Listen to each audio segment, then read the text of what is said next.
அன்பார்ந்த நண்பர்களே, உங்கள் அனைவருக்கும் எனது பணிவான வணக்கம். நான் தான் திருச்சி சீனிவாசன்.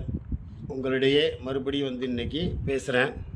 நண்பர்களே, நமது நடிகர் திலகம் ஆருயிர் அண்ணன் உலக மகாநாயகன் சிவாஜி அவர்களுடைய முக்கியமான திரைப்படங்களிலிருந்து முக்கியமான காட்சிகளை சிவாஜியின் அற்புதங்கள் என்ற தலைப்பில் ஒவ்வொரு வாரமும் பார்த்து வருகிறோம்.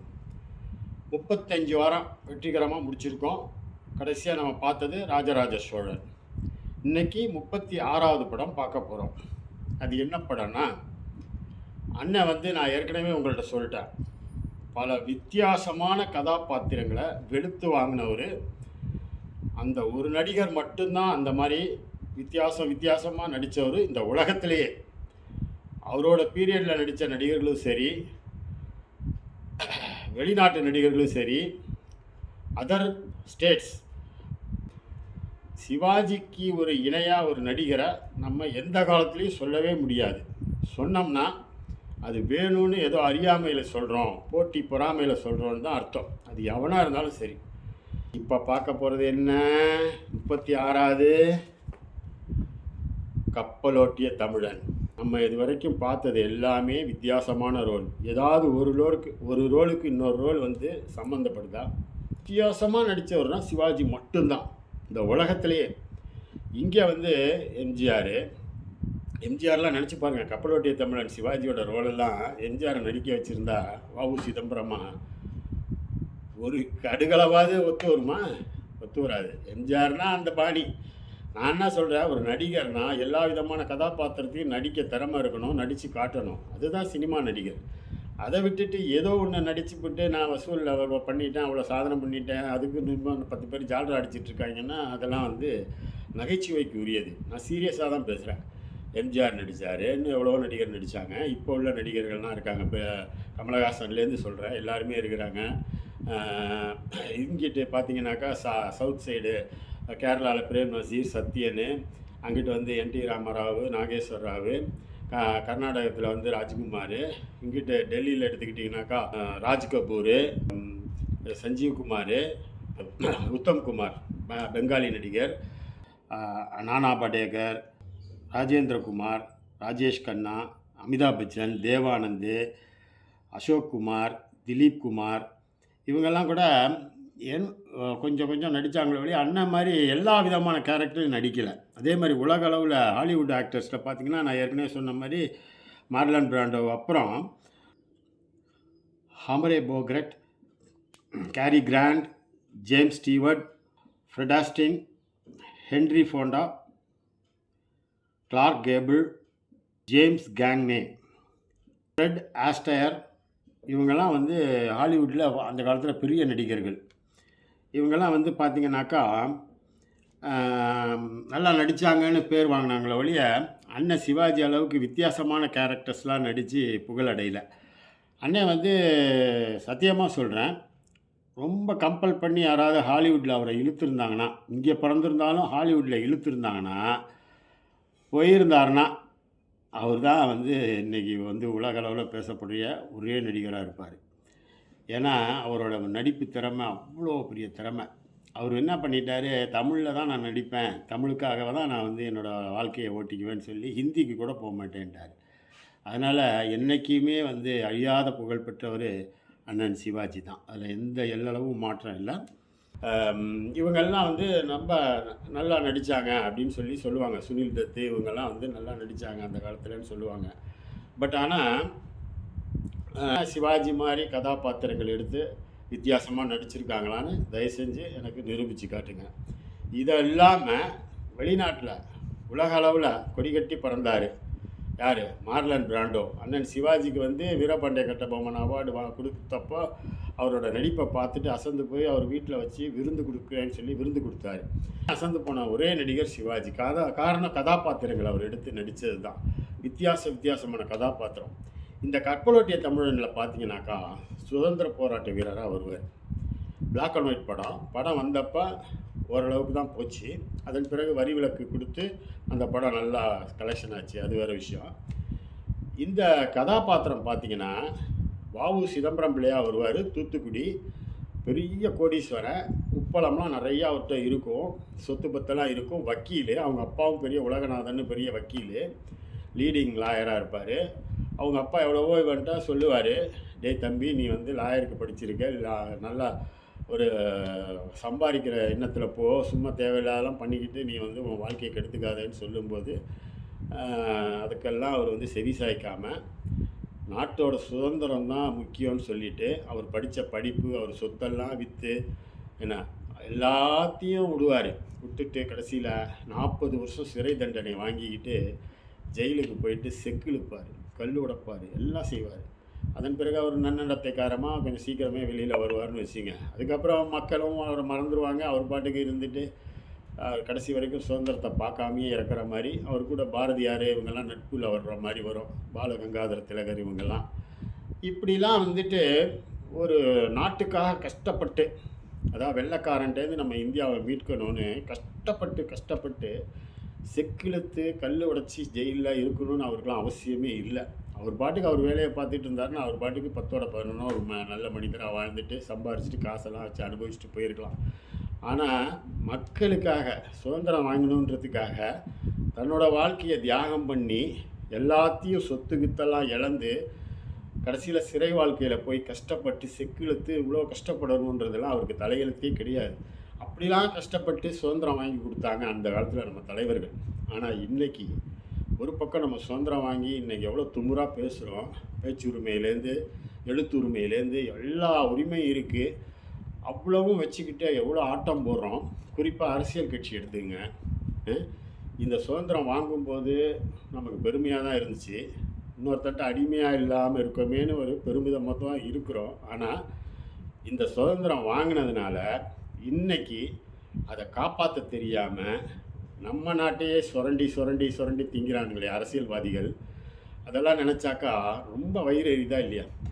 நான் ஓப்பனாகவே சொல்கிறேன், கடந்த முறை வந்து எடப்பாடி 4.5 வருஷம் சுத்தமாக இருந்து எவ்வளோ காசு கோடியாக சம்பாரிச்சிட்டு, சக அமைச்சர்களும் சம்பாரிச்சிட்டு, தன் கட்சியை காப்பாற்றுறதுக்கு கூட அந்த காசை வச்சே அடித்து ஒரு பயிலையும் வேறு கட்சிக்கு போக விடாமல் இருக்க வச்சு அந்த இதை சக்ஸஸாக ஓட்டி, அப்போ காசுக்கு எவ்வளோ முக்கியத்துவம், அவனை உடைக்கணும் அடுத்தது நம்ம வரணும் அப்படின்னு சொல்லி அந்த பிரச்சாரம் அந்த எலெக்ஷன் டைமில் அப்படியே வேகமாக புயல் மாதிரி பண்ணி எல்லாம் வந்து மாற்றுக் கட்சி வருது. அவங்க எப்படி இருந்தாங்கன்றது நமக்கு அந்த வரலாறும் தெரியும். அவங்க அப்பாலாம் எப்படி இருந்தார் அந்த காலத்தில், எவ்வளோ வறுமையில் இருந்தார், இன்றைக்கி ஏது இத்தனை தலைமுறைக்கு சொத்து, இதெல்லாம் நான் வந்து எதுக்கு சொல்கிறேன்னா, அவ்வளோ கஷ்டப்பட்டு நம்ம வாங்கின சுதந்திரத்தினால ஒரு பிரயோஜனமும் இல்லாமல் போச்சு. நம்ம ஆளுகளே நம்ம நாட்டில் நம்ம சொத்தை திருடுற மாதிரி ஒரு சூழ்நிலைக்கு நம்ம தள்ளப்பட்டுட்டோம். இதை நினச்சி ரொம்ப வெட்கப்பட வேண்டியதாக இருக்குது, வேதனைப்பட வேண்டியதாக இருக்குது. இதுக்கு நம்ம சுதந்திரமே வாங்காமல் ஏதோ அவன் நேர்மையாக தான் ஆட்சியை நடத்திட்டு போயிட்டு இருந்திருப்பான். நம்ம பாட்டுக்கு ஏதோ ஒரு வேலை, ஒரு அடிமையாக இருந்தாலும் ஏதோ ஒரு வேலையை பார்த்துட்டு போயிட்டு இருந்திருக்கலாமோன்னு மனசில் தோணுது. ஆனால் அவங்களாம் பட்ட கஷ்டம் இன்றைக்கி பிரயோஜனம் இல்லாமல் போச்சு. அந்த வைத்தறிச்சல் இதெல்லாம் நான் சொல்கிறேன். நம்ம அரசியல் பேசணும்னு இங்கே பேசலை, உண்மையா இல்லையா அவங்க மனசாட்சியை கை தொட்டு சொல்லுங்கள். இதே பெருந்தலைவர் காமராஜர் இருந்தார், அவர்கிட்ட ஏதாவது ஒன்று 3 தடவை அவர் சீஃப் மினிஸ்டராக இருந்தார். ஒரு 4 மலை வேஷ்டி, ஒரு கதர் சட்டை, ஒரு துண்டு, ஒரு 4 செட்டு வச்சு துவைச்சி போட்டுக்கிட்டு போனார் வந்தார் சீஃப் மினிஸ்டராக இருக்கும்போது. அதன் பிறகு அவர் இறந்துட்டார். ஏதாவது அவர் சம்பாதிச்ச சொத்துன்னு ஒரு சின்ன வீடு எங்கேயாவது இருந்துச்சா சொல்லுங்கள் பார்க்கலாம்? வேறு எங்கேயாவது பணம் வச்சுருந்தாரு, வேறு எங்கேயாவது பவுன் வச்சுருந்தாரு, ஏதாவது ஒன்று சொல்ல முடியுமா? சொல்லுங்கள். அவரும் தானே ஒரு அரசியல்வாதி, எப்படி ஆட்சி செஞ்சார்? காமராஜர் மாதிரியே எல்லாருமே இருந்திருந்தாங்கன்னா நம்ம சுதந்திரம் வாங்கினதுக்கு சந்தோஷமாக இருந்திருக்கலாம். ஆனால் 100ல் 1 2 பேர் காமராஜர் மாதிரி இருந்துட்டு 98 பேர் திருட்டு பசங்களாக இருந்தாங்கன்னா அதுக்கு சுதந்திரம் வாங்கினது வேஸ்ட்டு தான். என்னை பொறுத்த வரைக்கும் நான் ஓப்பனாக பேசுகிறேன், சுதந்திரம் வாங்கினது வேஸ்ட்டு தான். ஆனால் அதுக்காக கஷ்டப்பட்டவங்கள எப்படிலாம் கஷ்டப்பட்டாங்கன்றத கதாபாத்திரத்தின் மூலமாக காமிச்சவர் சிவாஜி தான். வீரபாண்டிய கட்டபொம்மன் அது ஒரு டைப்பு. கப்பலோட்டை தமிழன் எல்லாமே இருந்து படிப்பறிவெலாம் இருந்து அதெல்லாம் ஒதுக்கி வச்சுட்டு சுதந்திரம்னு சொல்லி வெள்ளைக்காரனுக்கு போட்டியாக கப்பலை வாங்கி அதில் வந்து அடி வாங்கி பெரிய நஷ்டமாகி உள்ளே போய் செக்கிழுத்து மாடு மாதிரி செக்கிழுக்க வச்சு முடியலங்கும் போது சாட்டையில் அடித்து எந்திரிச்சு இப்போது இல்லைடான்னு சொல்லி அவ்வளோ வந்தால கஷ்டப்படுத்தி அப்படிலாம் அவங்களாம் கஷ்டப்பட்டு சுதந்திரம் வாங்கி கொடுக்கணும்னு தலையெழுத்தா? அதெல்லாம் வாங்கி கொடுத்ததை நீங்கள் இன்றைக்கி காப்பாற்றுறீங்களா? காப்பாற்றணுமா வேணாமா? அதெல்லாம் நம்ம கடமையாக இல்லையா? அதை தான் நான் இதில் சொல்ல வரேன். இதை நீங்கள் பாருங்கள், இதில் படுற கஷ்டத்தை பாருங்கள். நாடு இன்றைக்கி எவ்வளோ மோசமான நிலைமையில் இருக்குன்றதையும் கம்பேர் பண்ணி பாருங்கள். நடிகர் திலகம் சிவாஜி சாமானியப்பட்ட ஆள் இல்லை. இன்னும் எத்தனையோ கேரக்டர் வரதான் போகுது. எல்லாமே வித்தியாசமான கேரக்டர் தான் சிவாஜி நடித்தது பூரா. அதனால தான் அவரை நான் உலக மகாநாயகன்னு சொல்கிறேன். நீங்களும் தயவு செஞ்சு உலக மகாநாயகன்னே அவரை கூப்பிடுங்க. அந்த படத்துலேருந்து சில முக்கியமான காட்சிகளை பார்ப்போமா? வாங்க பார்ப்போம். இப்போ அண்ணன் நடித்த கப்பலோட்டிய தமிழன் படம் அண்ணனுக்கு 74வது படம். அவர் படம் ரிலீஸ் ஆன தேதி 7/11/1961. இந்த படம் வந்த வருஷம் பாவ மன்னிப்பு ஃபஸ்ட்டு படம் வந்துச்சு, 175 நாள். புனர்ஜென்மம் அடுத்தது பாசமலர் 175 நாள் சில்வர் ஜூப்ளி.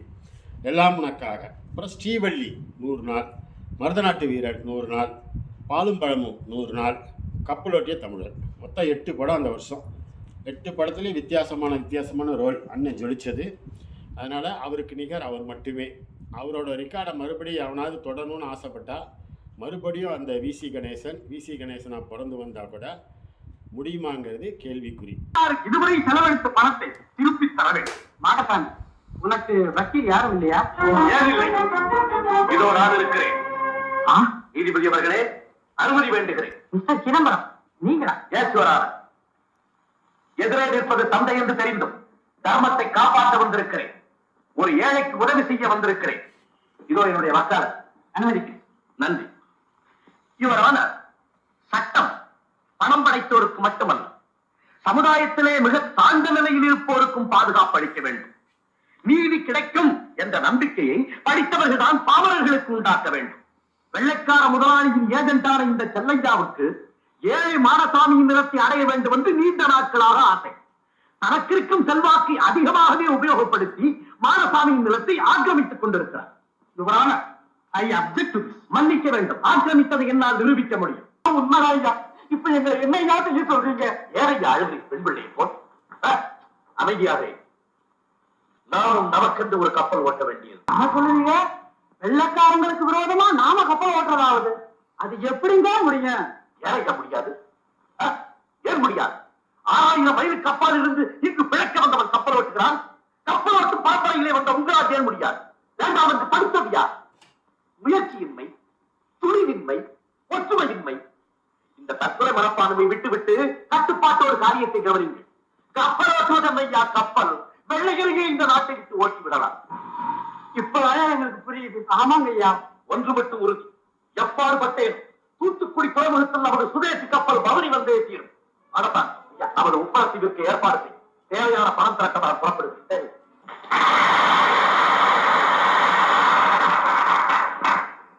நண்பர்களே, உலகெங்கும் கப்பலோட்டி வாணிபம் செய்த தமிழரின் செயல் திறமையை மீண்டும் நிலைநாட்ட செய்துவிட்டது நமது சுதேசிய நாவாய் சங்கம். இந்த கப்பல் கம்பெனி அமைப்பதற்கு அல்லும் பகலும் அரும்பாடுபட்ட நமது காரியதர்சி வீரர் பாவு சிதம்பரம் பிள்ளை அவர்களை நம் நாடே போட்ட கடமைப்பட்டுள்ளது. பிள்ளை அவர்கள் நமது கம்பெனிக்கென சொந்த கப்பல் வாங்க இன்று பம்பாய் புறப்படுகிறார். அவரது முயற்சி வெற்றி பெற எல்லாம் வல்ல இறைவன் திருவருளை இறைஞ்சுகின்றோம்.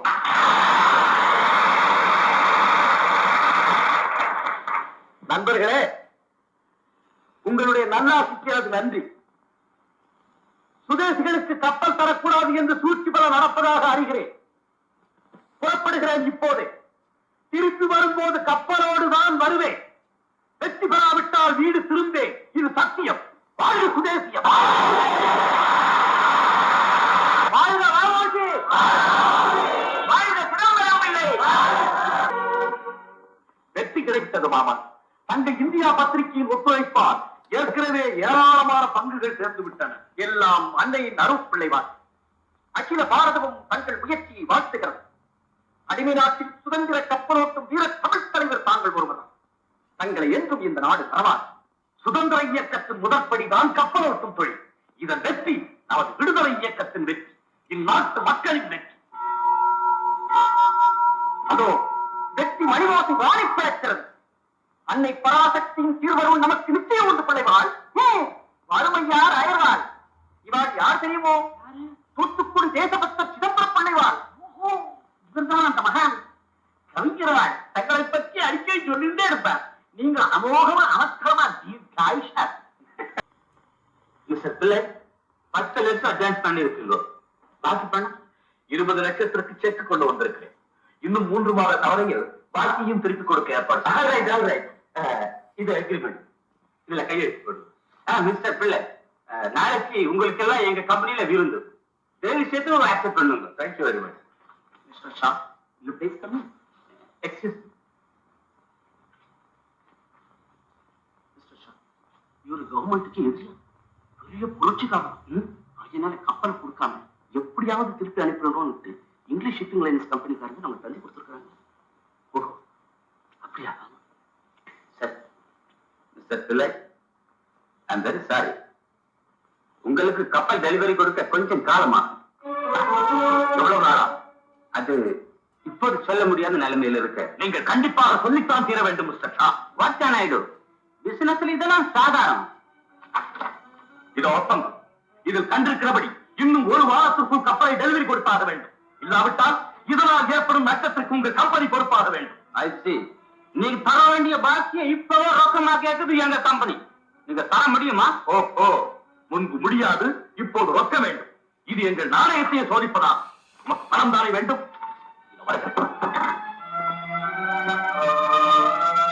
Please connect me to 370.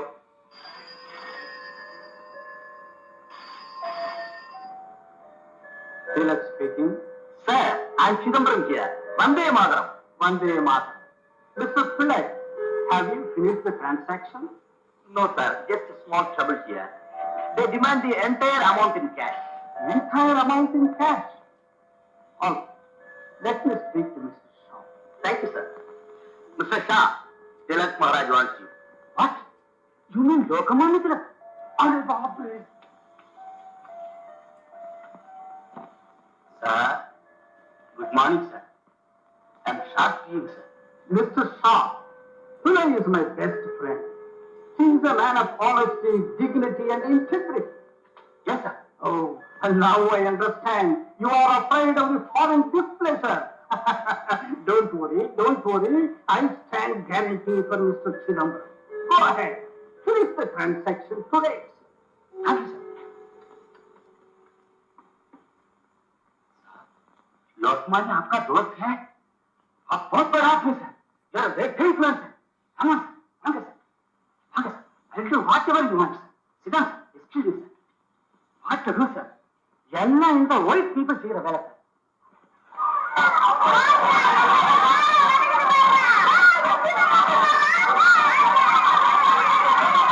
செல்லம் செல்லம் செல்லம் தெரியுமா கலாச்சாரம்?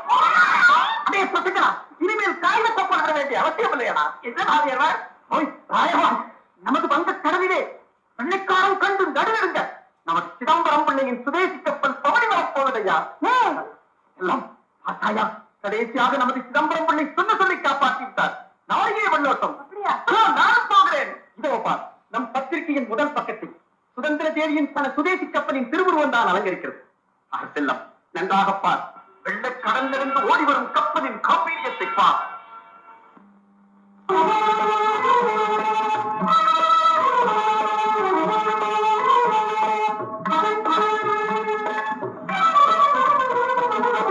வெள்ளிப்பனி மலையின் மீதுலாவுவோம், அடிமேலை கடல் முழுதும் கப்பல் விடுவோம்.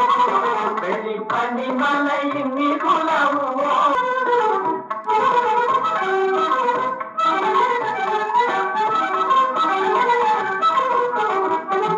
ஆயுதம் செய்வோம், நல்ல காகிதம் செய்வோம். ஆயுதம் செய்வோம், நல்ல காகிதம் செய்வோம். ஆலைகள் வைப்போம், கல்வி சாலைகள் வைப்போம்.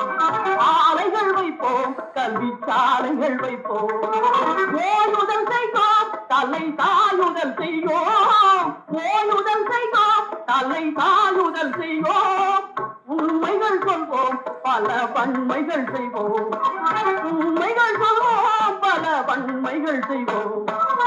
வெள்ளி பனிமலையின் நீருலாவுவோம், அடிமேலை கடல் முழுதும் கப்பல் விடுவோம். வாழ்க சிதம்பரம், வாழ்க சுதேசி கப்பல், வாழ்க கப்பலாக்கிய தமிழர்.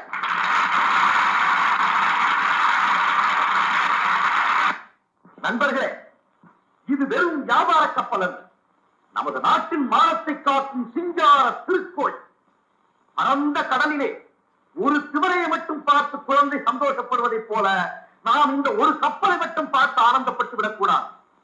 பிரான்ஸ் நாட்டிலிருந்து நமக்கு இன்னொரு கப்பலும் வரவழைக்கு ஏற்பாடு செய்திருக்கிறோம். இனி வெள்ளையர் நம்மிடம் வீட்டு பேச முடியாது. தன்மானத்தோடு நம் வாழ்ந்தோம் வளரும், நமது நாடு வறுமையில் இருந்து விடுபடும். இது சத்தியம். வாழ்க நம் நாடு. அதிகாரத்தை அவமானப்படுத்தினேன் இல்லை, அகம்பாவத்தை அழிக்க சொன்னேன். பல தடவை எச்சரிக்கை செஞ்சேன், அரை உத்தரவு போட்டேன், கேட்க மாட்டேன். காத்தாற்று வெள்ளத்தை கையால் தடுக்க மாட்டான் புத்திசாலி. அவமானம், அவமானம். அதுவே உமது ஆட்சிக்கு யாம் தரும் வெகுமானம். செய்ததும் குற்றம், இப்ப செய்ததும் குற்றம். குற்றம் தர்மத்திற்கு நீ தரும் பெயர் குற்றம் என்றால் அக்குற்றத்தை இந்நாட்டு 30 கோடி மக்களும் 300 கோடி முறை செய்து கொண்டே இருப்போம். பேசாதே மேன், பேசாதே. பேச வைக்கிறார். இதெல்லாம் இல்ல, இன்னொரு மாபெரும் புரட்சி செய்திருக்கு. அதென்ன மாபெரும் புரட்சி? பயப்படாமல் சொல். பெங்கால்ல கலகம் செஞ்ச அந்த வந்தே மாதரம் ஓயாம சொல்லி கொடுத்திருக்கே. Mataram dangerous slogan. வந்தே மாதரம், வந்தே மாதரம். அதுவே எங்கள் தாரக மந்திரம். இந்த நாட்டின் கடைசி தேசபக்தன் உயிர் பிரியும் வரை, அவன் உடல் வெந்து கருகி சாம்பலாகும் வரை இந்த புனித மந்திரம் முழங்கிக் கொண்டேதான் இருக்கும். வந்தே மாதரம்.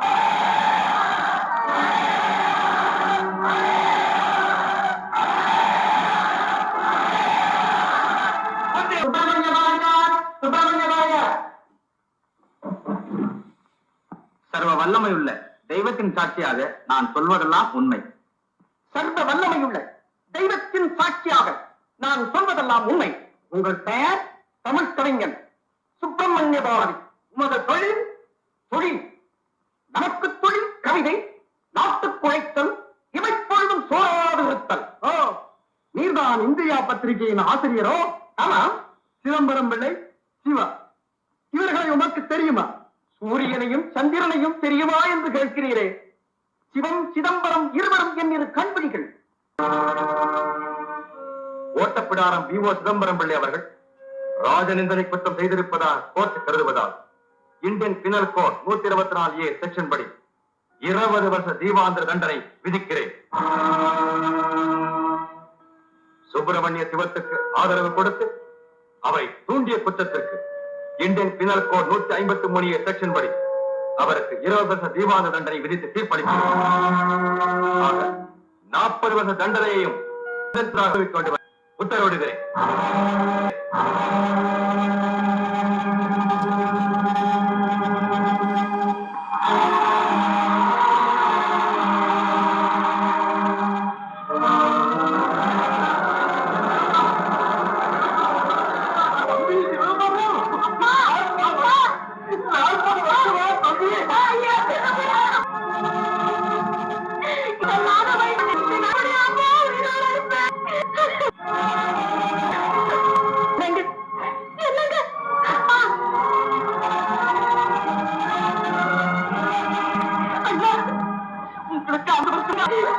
அவருக்கே 14 வருஷம் தானே.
இந்த அதிர்ச்சியில தம்பிக்கு பைத்தியம். வண்ண விளக்கேது மணிய திருளமோ தண்ணீர் விட்டோ வளர்த்தோ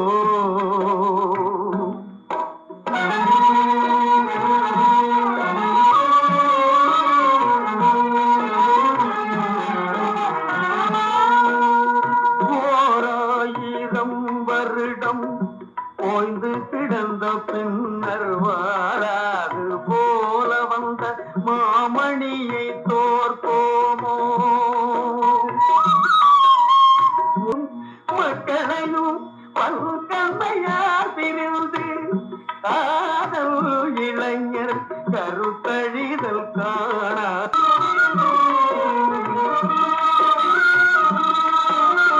மேலோர்கள் வெஞ்சிரையில் வீழ்ந்து கிடப்பதும் நூலோர்கள் செக்கடியில் நோவதும் காண்கிலையோ மேலோர்கள் வெஞ்சிரையில் வீழ்ந்து கிடப்பதும் நூலோர்கள் செக்கடியில் நோவதும் காண்கிலையோ எண்ணற்ற நல்லோர் இதயமும் புதுக்கி இரு கண்ணற்ற செய்வோர் கலங்குவதும் காண்கிலையோ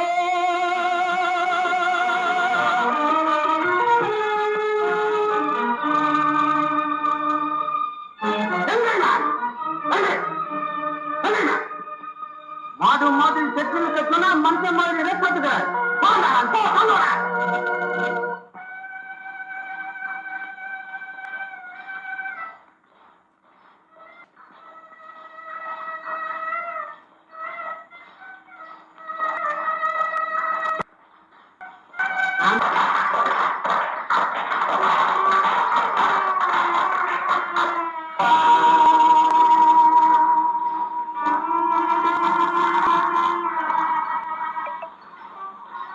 வருத்தாதே தாயே, இந்த அடிமை கொடுவிலங்கு நொடியில் உடைத்தெறிகிறேன்.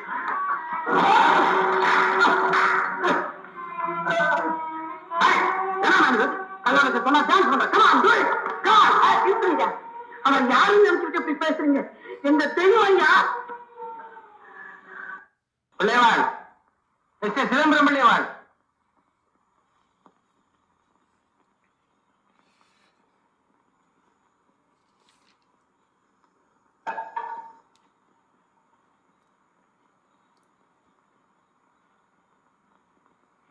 உங்களுக்கு இன்னைக்கு விடுதலை.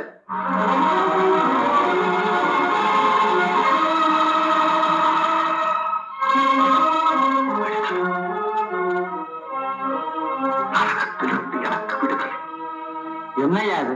4.5 வருஷம் கழிச்சு விடுதலைன்னு சொல்றேன், கொஞ்சம் கூட சந்தோஷத்தை காணாம. என்ன, என் நாட்டுக்கா விடுதலை வந்து விட்டது? சந்தோஷப்படுவதற்கு சந்தோஷம்.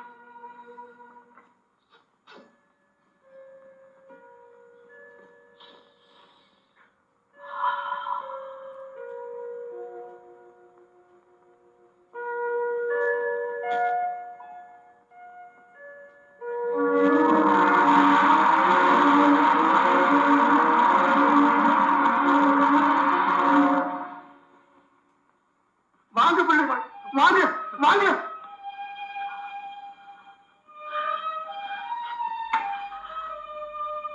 அப்பா,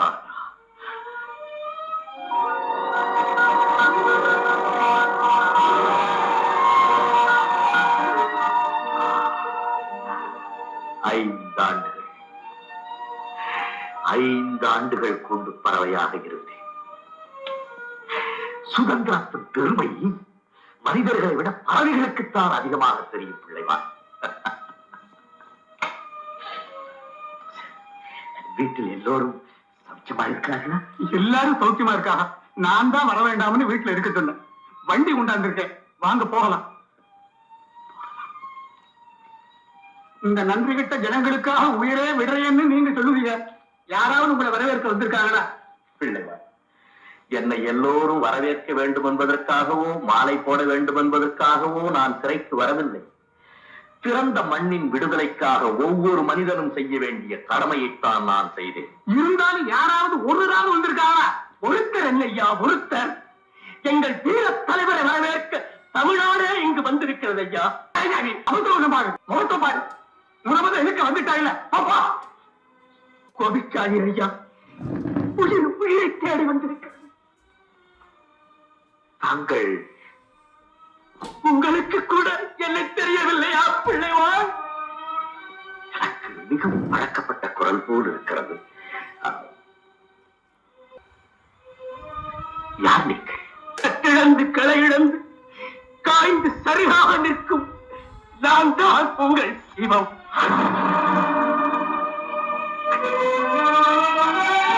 சிவமா? எங்கள் தேசபக்த சிங்கம் சுப்பிரமணிய சிவமா? வயிறு விடபடைத்த வீர சிவமா இது? வெண்கல குரலால் வெள்ளையரை நடுங்க வைத்த வீர திலகமே, உனக்கா இந்த கதி? சிவம் சிவம் என்ன இது? வெள்ளையன் சிறை கொடுத்த சீதனம் பிள்ளைவாள், சிறை கொடுத்த சீதன். மாவீரன் போல உள்ளே போனேன், மயான பிழமாற்றி விட்டது மாட்டான் கொடுமை. உடலெல்லாம் செல்லரித்த சல்லடையாகிவிட்டது பிள்ளைவாள். அன்னை பாரதத்தாயின் திருப்பணி ஒன்றுக்காகத்தான் இந்த ஊசலாடுகிறது பிள்ளைவாள், ஊசலாடுகிறது. சிவம் பிள்ளைவாள் வேண்டாம், பிள்ளைவாள் வேண்டாம், என்னை தொட வேண்டாம் பிள்ளைவாள், என்னை தொட வேண்டாம். தொட்டவுடனேயே தொத்திக் கொள்ளும் தொழுநோய். சிவம் சிவம் மாசு மருவத்தை உங்களை பற்றி வாட்டும் இந்த தொழுநோய் என்னையும் பற்றிக் கொள்ளட்டும்.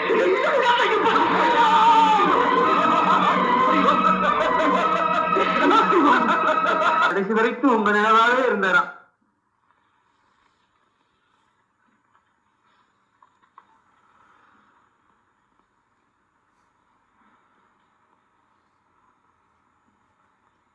பாரதி ஐயா போய்விட்டாயா? சுதந்திரம் வாங்காமல் சாக மாட்டேன், சுதந்திரம் வாங்காமல் சாக மாட்டேன் என்று அடிக்கடி சொல்வாயே, அதை எப்படி ஐயா மறந்தாய்? ஐயா எப்படி மறந்தாய்?